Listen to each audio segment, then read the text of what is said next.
Alright, now we're gonna start soon.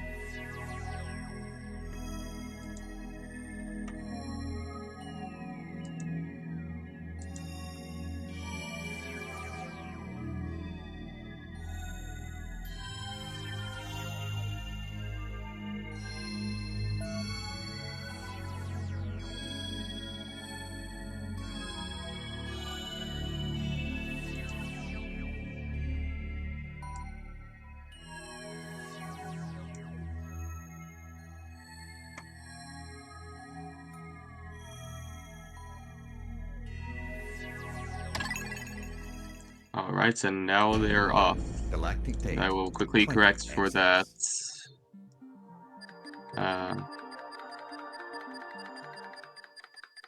Adjust sync. Yo, any chance someone in chat can quickly time the difference between the timers? 4 seconds. 4 seconds? Okay. Anyway, so here the section is just gonna it's just gonna show us how to throw and whistle our Pikmin. We're just gonna quickly go through this area, and we'll be able to uncover the rest of day 1. Alright.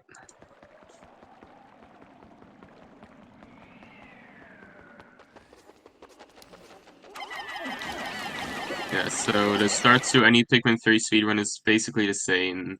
You just get to the end of Charlie's segments. There's a cutscene that can activate a few different ways here. Fastest way is to just walk into a trigger.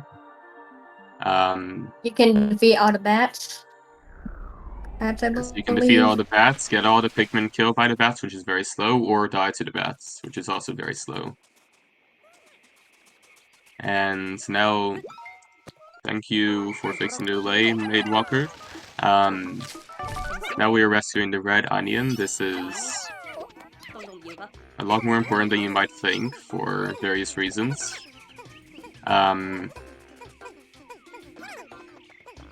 Yeah, so you're gonna see them pushing these Pikmin with the bridge fragments to just slightly speed them up. We have nothing else to do here, so we might as well. Yeah, especially because these Pikmin are leaves.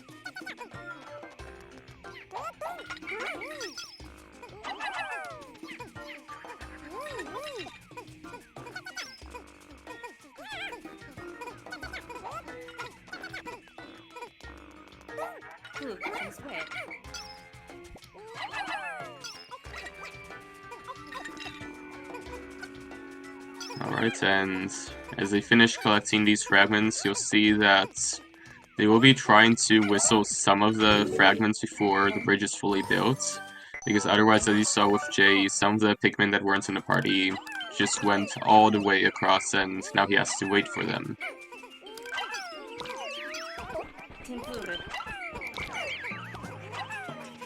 Alright, and Ash got 3 of them in his party, in her party, which is probably the best case scenario, although she didn't whistle the other one. You can get all 4 in your party right after the bridge is finished building. Can you? Yes, you can. I was not aware of that, actually. That's interesting. And while we're collecting these 3 1-pellets, we're gonna be leaving that 1 Pikmin there, or get that on the 5 pellet earlier, or just... Yeah, so unlike the 2 previous games, in here... So that we don't have to wait while we get there. Yeah, so unlike the 2 previous games, here, these larger pellet plants, or pellet posies as they're called, actually take a bit of damage to destroy. So we just do that while we're waiting. And that's sort of the basic premise of speedrunning a Pikmin game. You never want to be waiting for something, really. And Jay's gonna be attempting this trick called seed manipulation. It basically it spits out all these seeds faster, meaning we have to wait less for the seeds to come out. Therefore, it saves time. Alright, so it looks like Jay indeed got the seed manipulation from what I could see. Ash not opting for seed manipulation.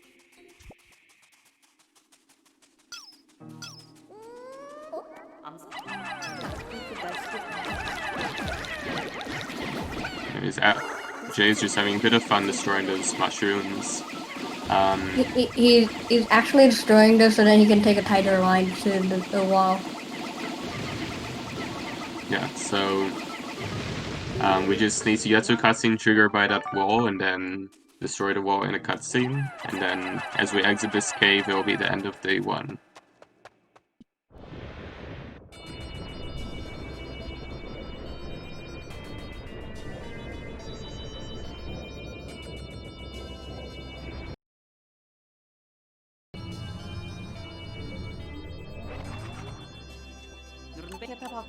This game has really long end of day cutscenes compared to Pikmin 1 and 2. Because you have to watch the onions merge and then you have to juice your fruits. That you collect that day then you go through the results screen and then you read your notes.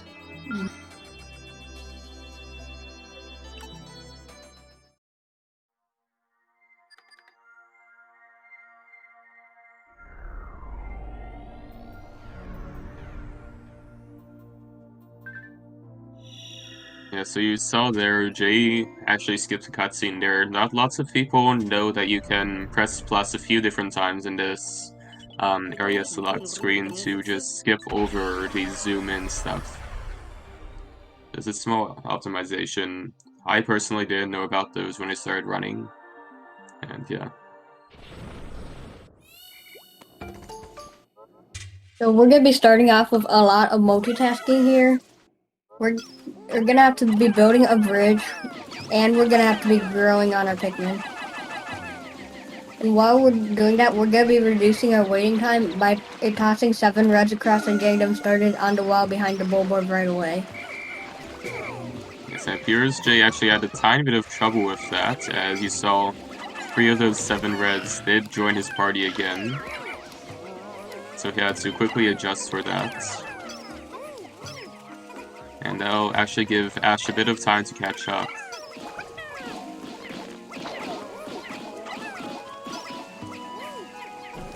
So you can just get that butterfly there, because why not?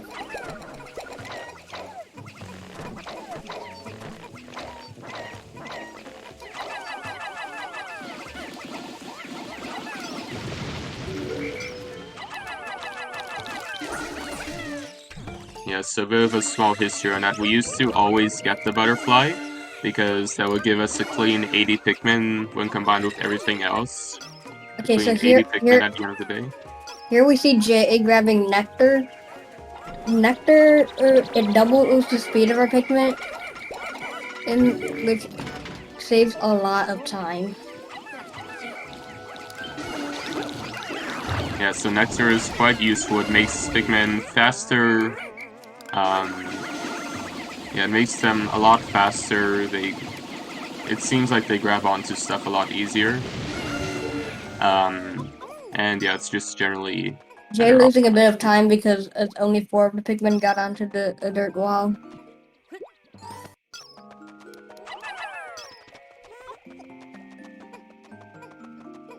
And here you can see Jay grabbing that strawberry, which is one of the 2 fruits we'll be grabbing in this run.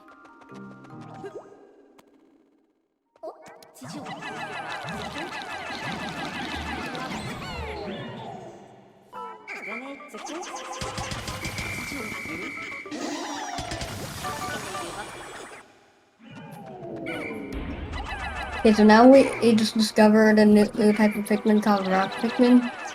These guys, they deal a lot of damage in exchange for the fact that they cannot latch onto an object.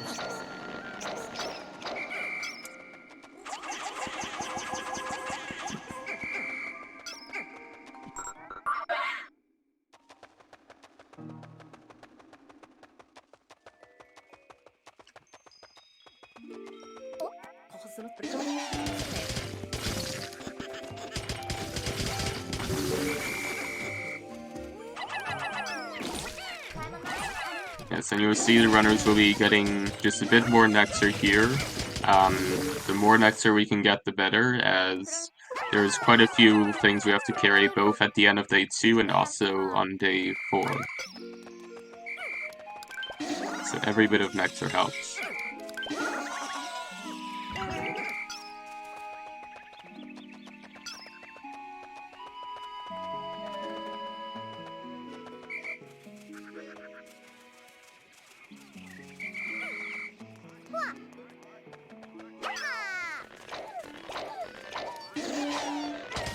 Here we're gonna be having Brittany pluck the Pikmin while we're gonna be plucking the Pikmin while the rock Pikmin tear down that crystal wall.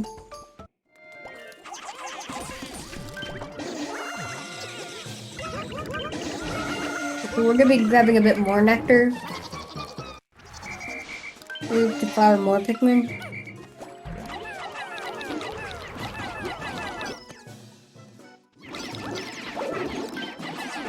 Jay, it will be grabbing these 2 fiery blowhogs to grow on some reds. Yes, and something we should point out, I don't believe we've mentioned this yet, but you'll see the runners seem to be plucking Pikmin a lot quicker than normal. That is because they do what's called pluck canceling, so by pressing B after pressing A to pluck with a specific timing, then the Pikmin will basically just pluck itself, so you can go around and get all the Pikmin to pluck themselves. And it saves a decent chunk of time.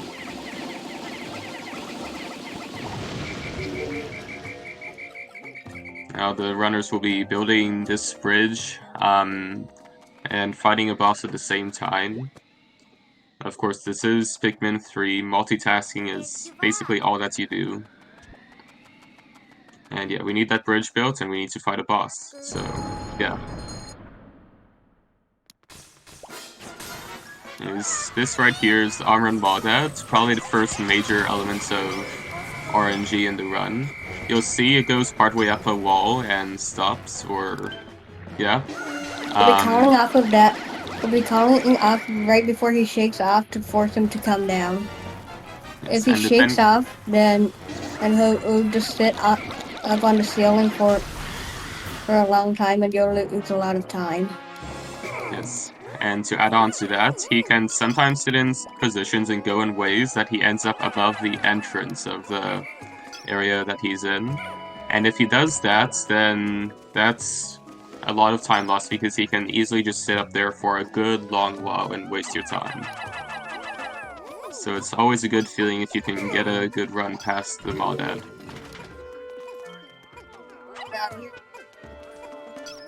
You can't really lose any more time on day 2 because we're waiting for the phone to get back, and while we're doing that, we're gonna be growing on some more reds, and then we'll also be flowering them all for day 4.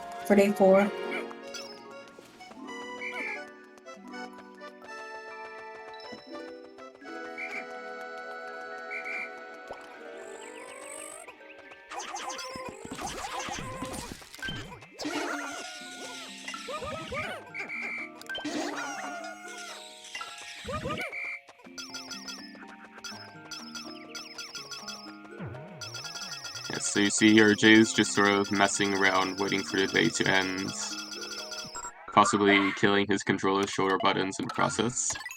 And then you can just end the day from the pause screen once the, what we call the limiting factor, which in this case is the phone, is collected. The limiting factor is basically just the last thing you need to get on a day. Usually it's a phone, sometimes it's just killing a boss, sometimes it's collecting Louis. Most times. Yeah, most times. So a big part of optimizing routes for this is sort of narrowing the time between everything else and collecting that limiting factor.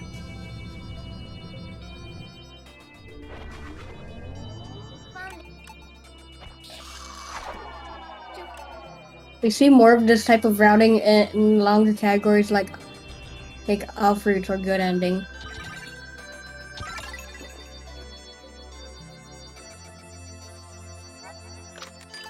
Yeah, so a little bit about the different categories then. So this is, any percent of course, is just beat the game, and in Pikmin 3 that's very to the point. Unlike Pikmin 1 and 2, where you sort of have different routes you can take and a whole bunch of different stuff you can collect. This game, it's just get to Formidable Oak, kill the final boss, game's over. And you do have to grab a few fruits to survive until then.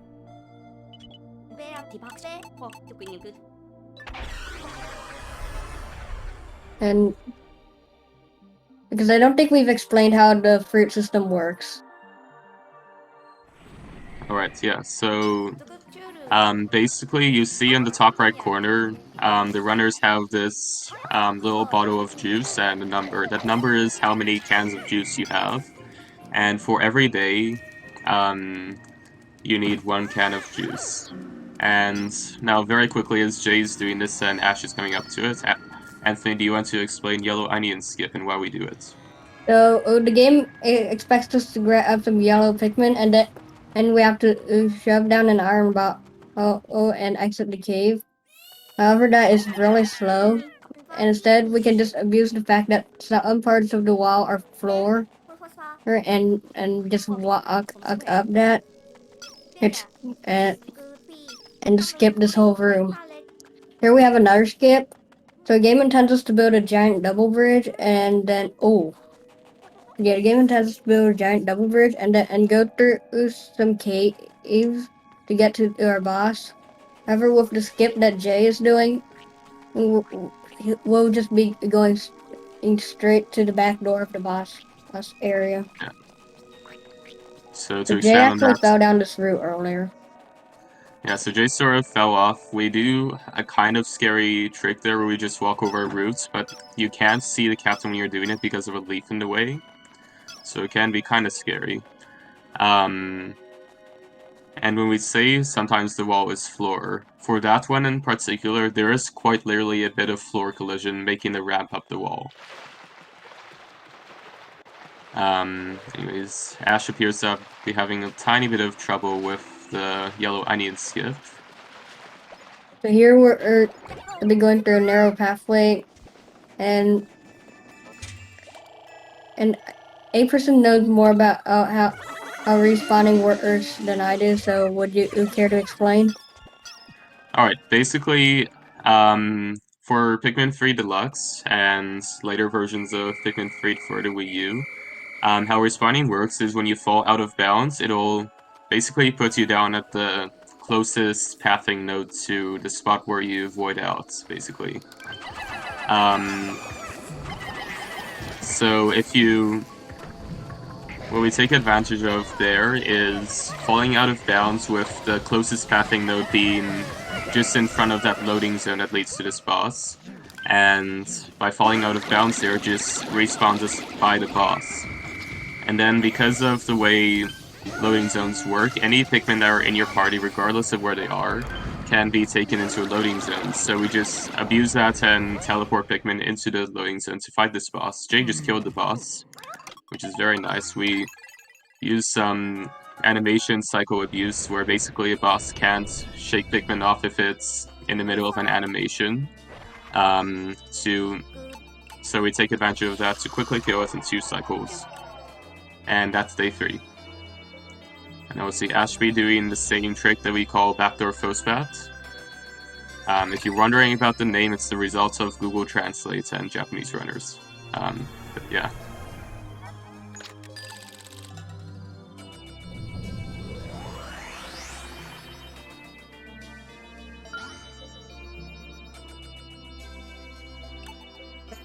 Ash seems to be getting backdoor first try here. Yeah, so you see Ash doing a small optimization there. The smithing is very slow in this game for a variety of reasons, so it's faster to just charge the electric gate, electrocute all your Pikmin. Oh, Ash had a bit of trouble there, didn't get his yellow Pikmin. But yeah, it's faster to electrocute your Pikmin and have them stunned there than to dismiss. Let's see if Ash can get the second try. I don't even think we explained how long whistles work.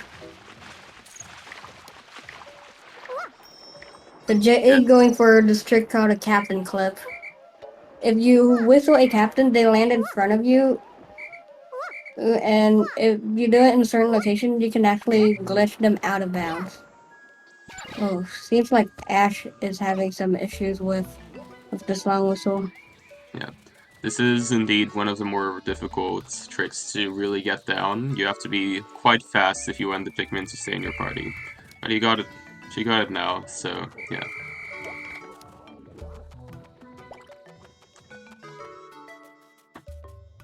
Anyways, so you'll notice Jay seemingly lost 10 Pikmin. That is because we skipped the yellow onion, and that means all our yellow Pikmin, of which we ended up with 10 at the end of the day, they all just kind of died. So from that point forward, you only have the remaining reds and rocks.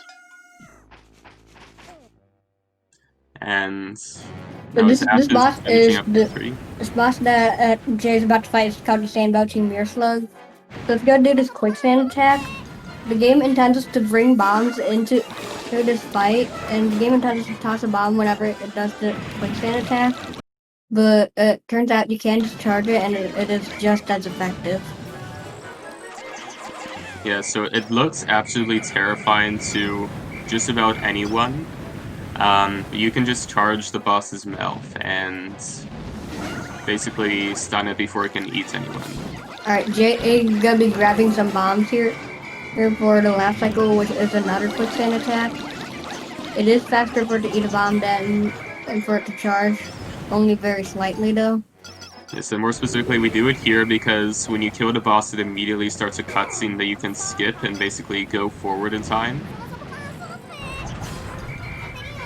So by allowing it to eat the bombs, you kill it before Pikmin can possibly get to it. And he did lose a rock. Because why not? Anyways, here we dismiss to quickly load the phone. And this phone can be quite tricky. It's subtle, but not having the maximum amount of Pikmin on a carryable object is quite severe, and it can lose loads of time if you're not careful. Or like if you don't notice it. Here we're gonna be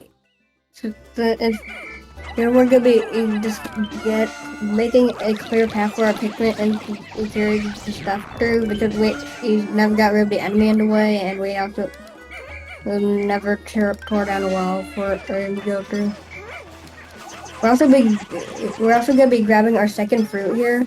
Like A% explained earlier, we need eat fruits to survive through the game.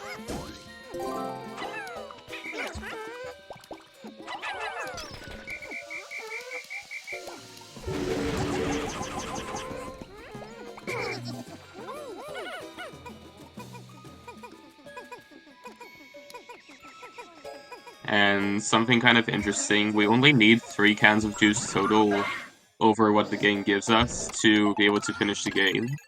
However, we actually get 3.5 with this specific fruit routing.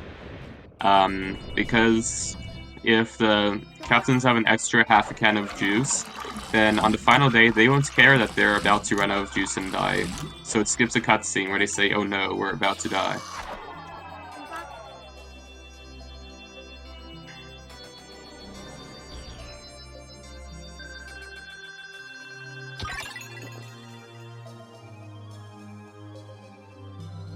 Seems Ash is having a bit of trouble getting bombs. Yeah, so because of the way the sand works, and it's not actual collision, it's an object in the game, basically, that can make throwing mechanics quite strange at times. So we have a few different clips from various runners where Pikmin just blast off into the void because of a huge throwing trajectory. Nash actually only threw 1 bomb there, so she now has an extra bomb.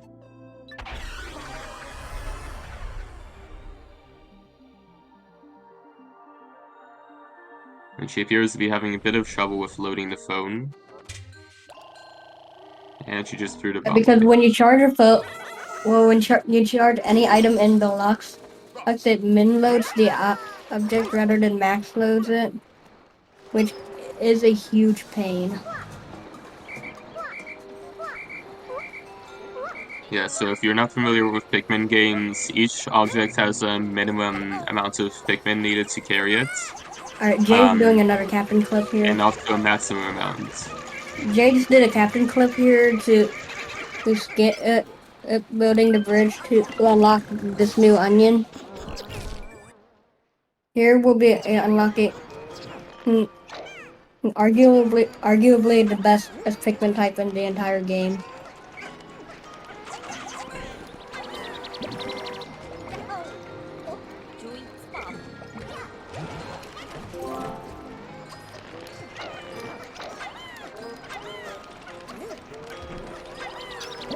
Yeah, so something kind of interesting about this area is that there's actually sort of a 10-second cycle here. Every 10 seconds, the game will try to send a lily pad down the river that is currently blocked by a dam.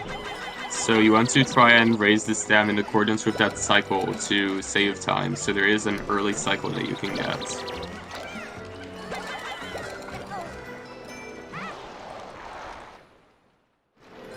And then at the same time,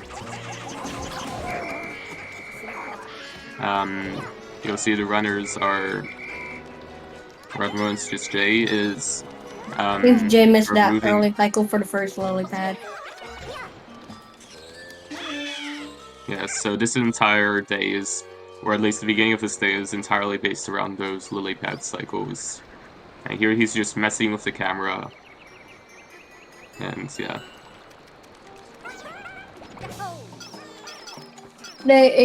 Like Day 3 has a lot of skips. We already saw one of them.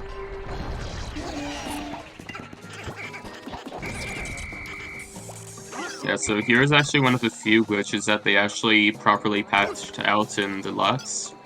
The only way, what we used to do is simply throw some yellow Pikmin up to charge that paper bag that you saw from below. However, they changed the cutscene that those invisible walls that are up there are tied to, so we now have to ride the lily pad, unless if we do a very tedious walk up the wall. But that's a discussion for another day. Right here, you'll see the runners get a few Pikmin on that plant. That plant is the burgeoning spiderwort, if I'm pronouncing that correctly. And that will basically give them spicy sprays, which make Pikmin go very fast. Here we're about to see another skip. So there are some fruits where they're large enough for you to just stand on. And this one, if you stand on the fruit properly, you'll be able to just toss the captain out of bounds from there.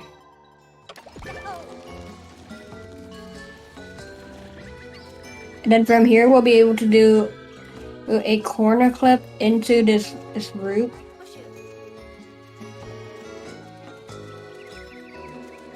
Yes, and then you'll see them go a bit farther out of bounds than you might think they need to. That's because they're just narrowly going around an invisible wall.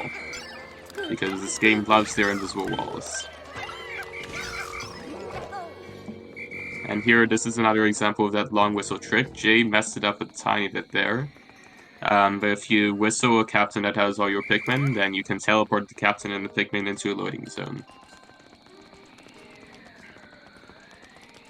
I've actually seen this twice earlier in the run.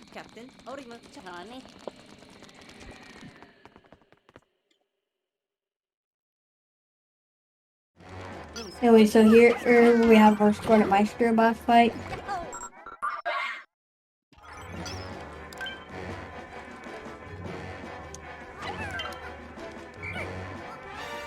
So Jay is gonna be killing these bees when it launches its attack, so then it attacks quicker the next cycle, and so that attacks quicker this cycle.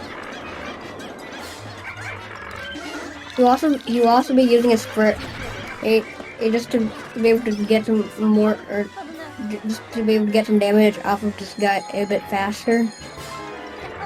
Yeah, so sort of how damage works in this game. Normally, each Pikmin has a different damage value. Reds can deal 15 damage per hit, most other Pikmin can deal 10 damage per hit, Wings deal 5 damage per hit. If they're spicy sprayed, then they all deal, um, 10 damage per hit, and that is very useful in particular for Wings, because now you have these flying creatures who are dealing 10 damage per hit, double what they normally do. Anyways, upcoming is one of the most notorious tricks in Pikmin 3 speedrunning. Alright, so we skipped this bridge. However, we never got rid of this invisible wall that you see here. Yeah, so bridges have a sort of anti-cheese to them, where to stop you from just throwing a captain over the bridge, they put an invisible wall there. But now we have to clip Louis through this invisible wall, and Jay got that very nicely, actually. First try. However, it is not uncommon for new runners to lose upwards of 5 minutes to that clip alone. Louis clip is very notorious. I just saw Ash got a bit unlucky with that persimmon. The persimmon can sometimes clip completely the wrong way through that bamboo gate.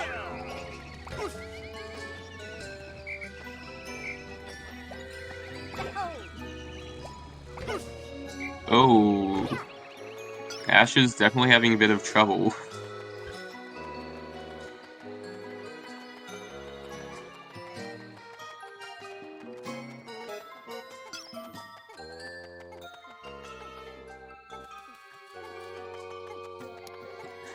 Yeah, lots of runners will say that day 5 is the hardest day of any percent, and they say so for good reason.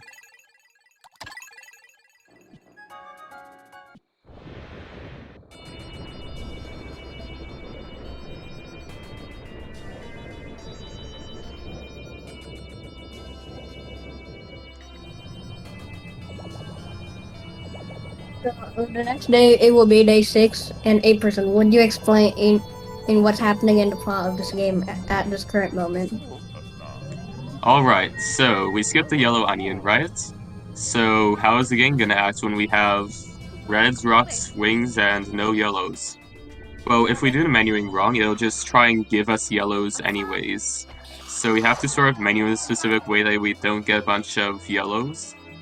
So you'll see, depending on the route Jay takes, he'll either try and withdraw all Pikmin at once, and that will give him 17 yellows, and then withdraw his some other Pikmin separately.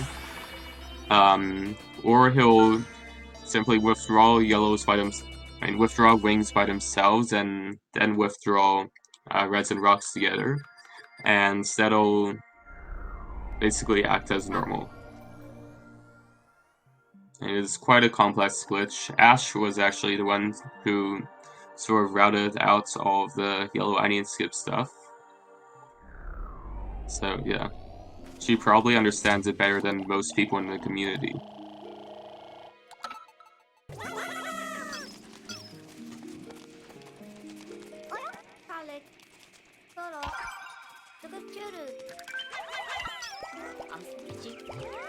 Anyways, so right here we are going to be rescuing the blue onion.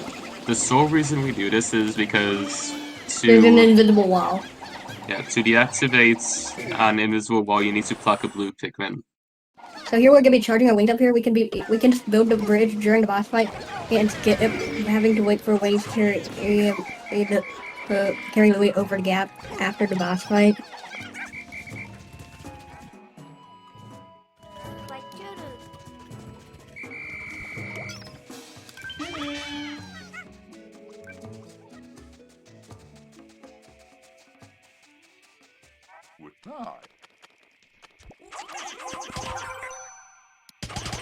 Oh, Jay accidentally ran into a data file there. We do have to avoid those. Loses like 2 seconds. Yeah.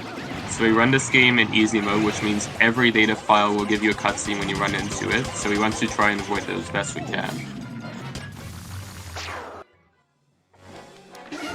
And And yes, I'm calling quote-unquote normal mode easy mode because internally in the game files it is called easy mode. And we saw Ash got Louis Club very well, almost messed it up. Yeah. And here Jay is fighting the Maya Clubs. That boss fight is a bit harder than it seems because we're a bit narrowly avoiding a damage cap.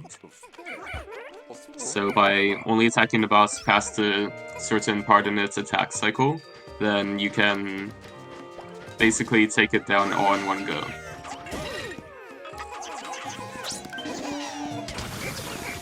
And now we're doing lots of stuff at once. We're building a bridge, killing Crab, and carrying Louis all at once.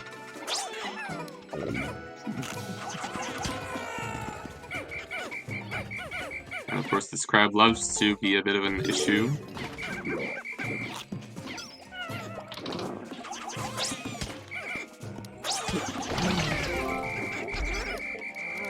Alright, and the Crab is dead. And... oh, actually, Jay is opting to not grab... not grow blues. What some players will do there is grow some extra blues in case if they mess up the final boss fights. I believe Jay will be going for the bomb strat on day A7. Which, in that case, you won't need blues.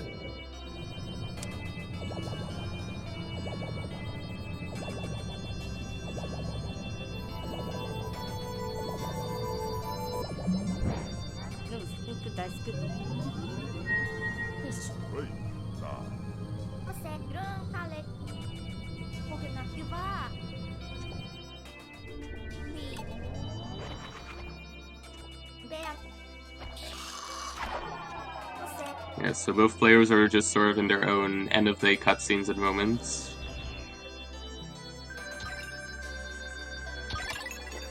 So I guess, Anthony, would you want to, explain bomb strats on day 7?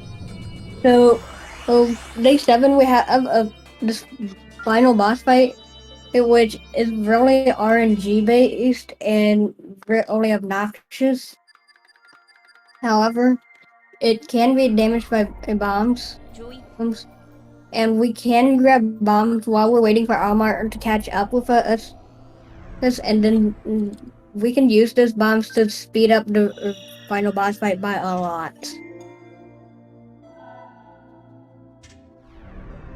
We can...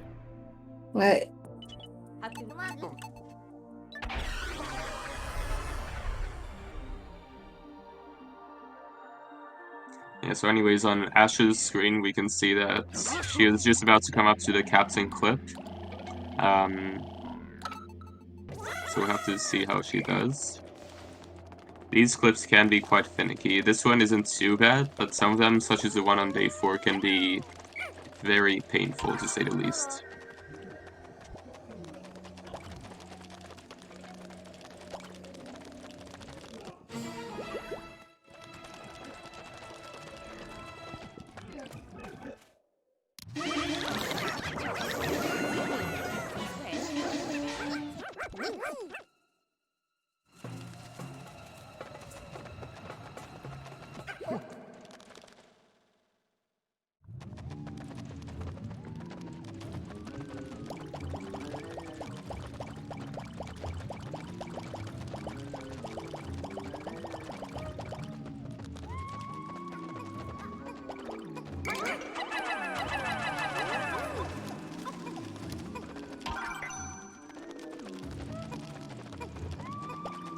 Alright, so right here is another one of these paper bags that we push from below. This one doesn't have any invisible wall in front of it. However, it can be quite finicky. The current best strat is to just run up against it, spam the charge button, and hope that some wings make it up. Before we did Yellow Onion Skip, there's an easier way where you could toss yellow Pikmin up the cliff and just charge them up to the bag. Like that way. Yeah, so right here we build a few of these bridge fragments just so we can reach far enough to throw a captain over to the other side.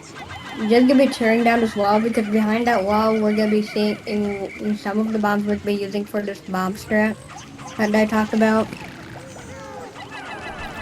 So there are 2 spots in Formidable Oak with bombs.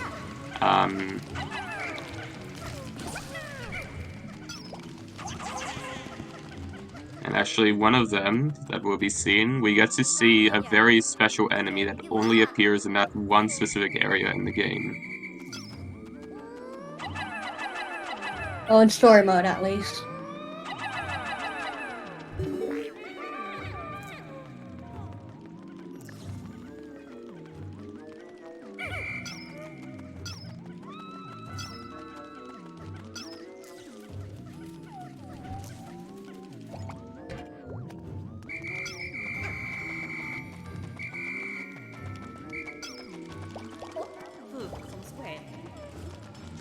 Yes, and you also saw there, Jay just sort of ran up a route. That route is floor collision, you can run up it.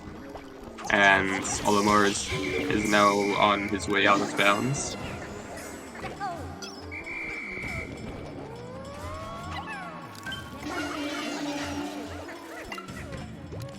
And then you just briefly saw there with Jay, that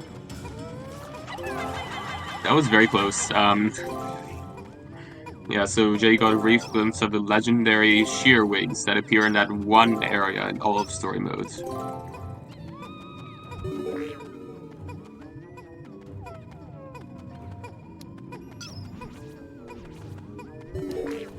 The reason why Jay isn't moving that fast is because if you move too fast, pathfinding will take over, and because there are no waypoints out of bounds, and Pikmin will just carry back in bounds.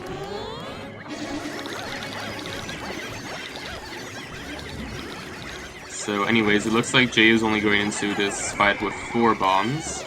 I think the other bombs get crushed. This is where I saw him get them. Either he got a bomb crushed, or he stood too close to the second Earth mounds.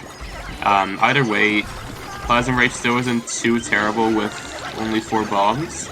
It is possible to skip these elemental plasms that you see. Anyways, Jay is just about to come up on time.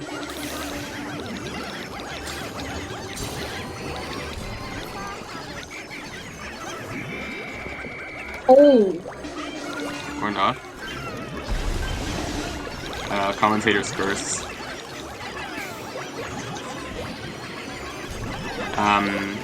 But yeah, this is why I said that some runners like to lose there, because if you mess up bomb strats, then these blue elemental plasms can only be killed with blue Pikmin. The water elemental plasms, I mean.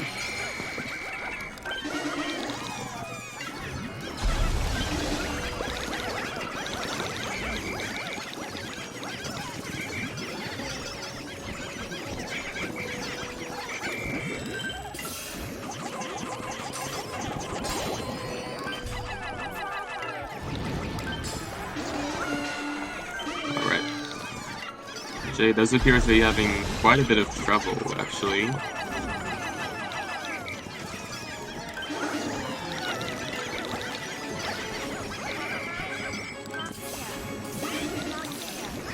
So we get to see quite a lot of Plasma Wraith, and Plasma Wraith's dead. Okay. Well, that means Jay will be going up against Jayhawk next. That will be quite the hype match. And let's see how Ash does with the bag push in the rest of day 7.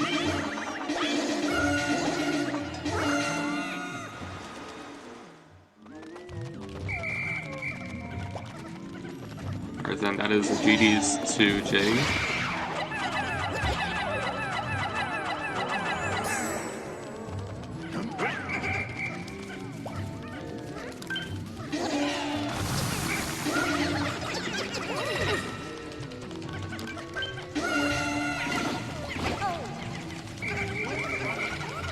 We will be having the legendary Jayhawk match.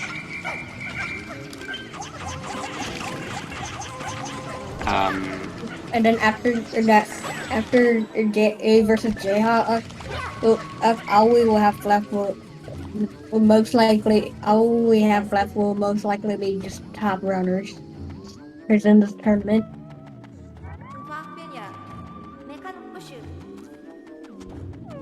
Because I believe next match is losers finals. Yeah, so next up, all that's really left is losers finals, winners finals, and then the grand finals.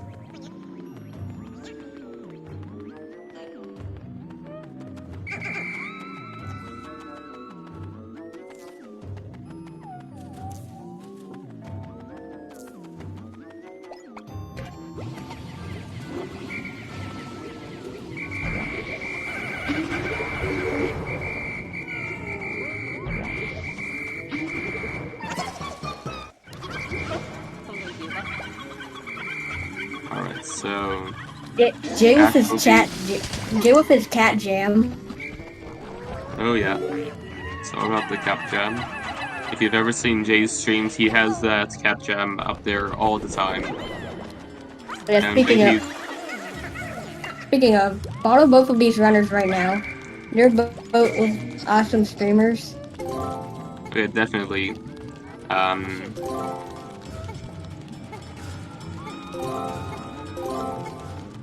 Yeah, they're both great runners, great streamers. They both run a decent variety of games, I'm pretty sure. And yeah. And we'll have to see here how Ash does with Plasm Wraith.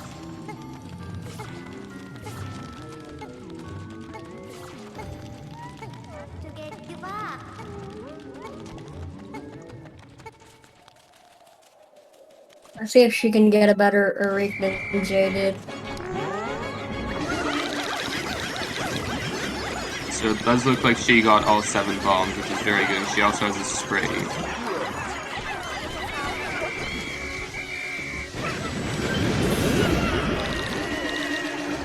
Oh, that was very nicely done.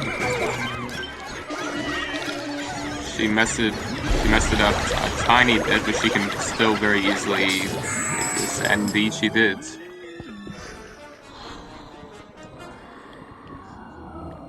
So that was losers semifinals, I'm pretty sure. Let's see if we can get both of these runners in here for an interview. Yeah.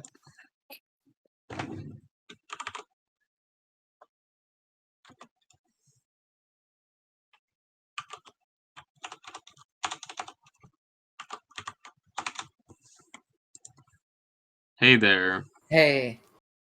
Hey, let's see if we can get Jay in here.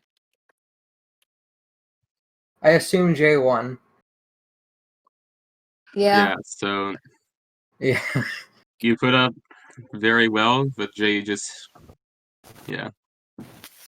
After the day 3 that I lost a minute and a half to, I just tilted for the rest of the run. Oh, yeah. Alright. Well, GG's to both runners here. Jay, how do you feel about your run?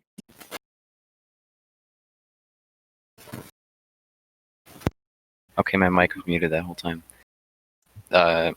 It was terrible. That's all I have to say about it. Alright.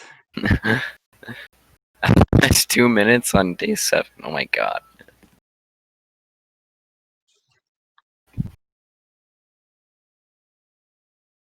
Yeah, so that puts Jay against Jayhawk. The 2 J's.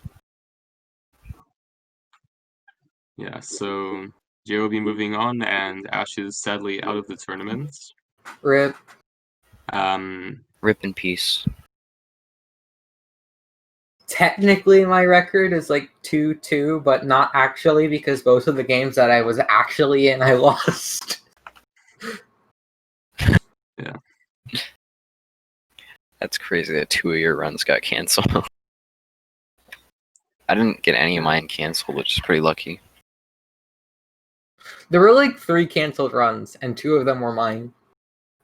And Jay, can you talk about that cat jam? Oh yeah, he's just vibing. Yeah, just had to put him on there at the end.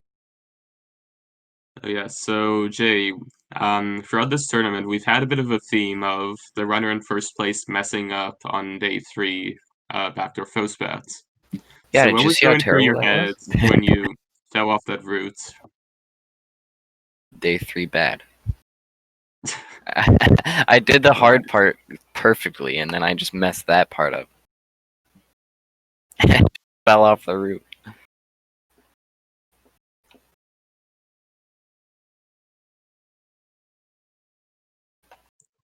Alright, Well, and then, GG to both runners.